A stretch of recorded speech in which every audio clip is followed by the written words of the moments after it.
Daily. Taste the Daily. TTD దేవస్థానంలో అపచారాల వ్యవహారం వెనక వైసీపీ నేతలు ఉన్నట్లు ఆరోపించారు టీటీడీ సభ్యుడు భానుప్రకాష్ రెడ్డి. కక్షపూరితంగానే కొండపై లిక్కర్ అమ్మకాలు చేశారని మండిపడ్డారు. పరకామణి కేసు విషయంలో కూడా వైసీపీ అగ్రనేతల హస్తం ఉందంటున్న భానుప్రకాష్ రెడ్డితో మా ప్రతినిధి సుమా ఫేస్ టు ఫేస్.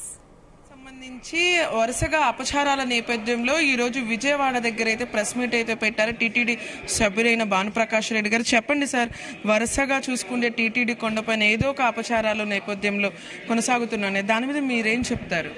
టీటీడీలో అపచారాలు జరగలేదమ్మా, అపచారాలు చేయిస్తున్నారు. టీటీడీలో అపచారాలు జరగలేదు, అపచారాలు చేయిస్తున్నారు. టార్గెట్ తిరుమలతో ఈరోజు ఒక దుర్మార్గపు ఆలోచనతో వైసీపీ పార్టీ, వైసీపీ నాయకులు వ్యవహరిస్తున్నారు. ఇది మంచిది కాదు. టీటీడీలో జరుగుతున్న ప్రతి అంశం తాడేపల్లి ప్యాలెస్కి లింక్ ఉంది.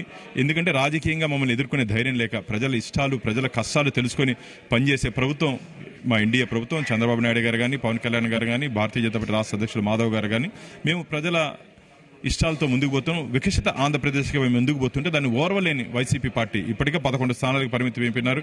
ఇంకా ప్రజల్లో ఏదో ఒకటి అంశాన్ని లేవనెత్తి ఈ సున్నితమైన అంశం భగవంతుడి దగ్గర అది జరిగిపోతుంది, ఇది జరిగిపోతుంది అని చెప్పి సిగ్గు లేకుండా మద్యం బాటలు వాళ్లే పెట్టి అక్కడ ఈ ఎన్డీఏ కూటమి ప్రభుత్వం వైఫల్యంగా చిత్రీకరించే ప్రయత్నం చేశారు. దాంట్లో వాళ్ళ ఫోటోగ్రాఫర్, సాక్షి ఫోటోగ్రాఫరు, వైసీపీ నాయకులే ఆధారాలతో పాటు పోలీసులు అరెస్ట్ చేయడం జరిగింది. దీనికన్నా ఇంకేముంది? కొండ మీద వాళ్ళు చేస్తుంటే దుర్మార్గాలకు నిదర్శనం ఇదే. కాబట్టి ఇది మంచిది కాదు.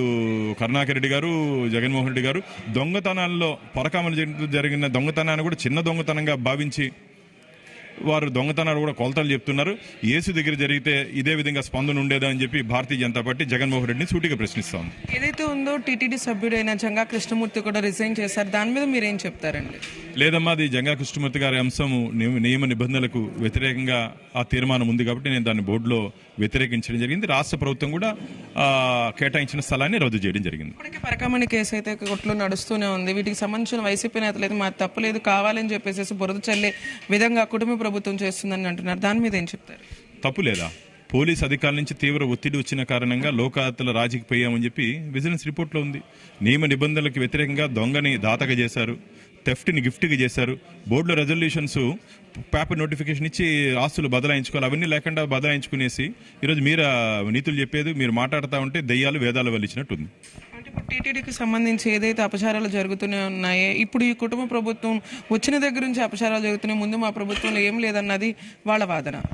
వారు ప్రభుత్వంలో ధార్మిక క్షేత్రాన్ని ధనార్జన క్షేత్రంగా మార్చేశారు. అవినీతికి, అక్రమాలకి దేవస్థానాన్ని అడ్డంగా పెట్టుకున్నారు.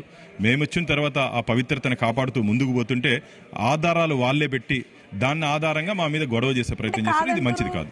కావాలనే కష్టపూర్తిగా అయితే వైసీపీ ప్రభుత్వం అయితే చేపట్టింది. ఎప్పటికైనా కుటుంబ ప్రభుత్వం ప్రజలకు సంక్షేమం, అలాగే టీటీడీకి సంబంధించిన ఏదైతే ఉందో దేవస్థానంలో వైసీపీ ప్రభుత్వం కక్షపూర్తిగా చేస్తుందంటూ కూడా టీటీడీ సభ్యుడైన భానుప్రకాష్ రెడ్డిది చెప్తున్న పరిస్థితికి నెలకొంది. కెమెరామెన్ నానితో సుమోపేందర్.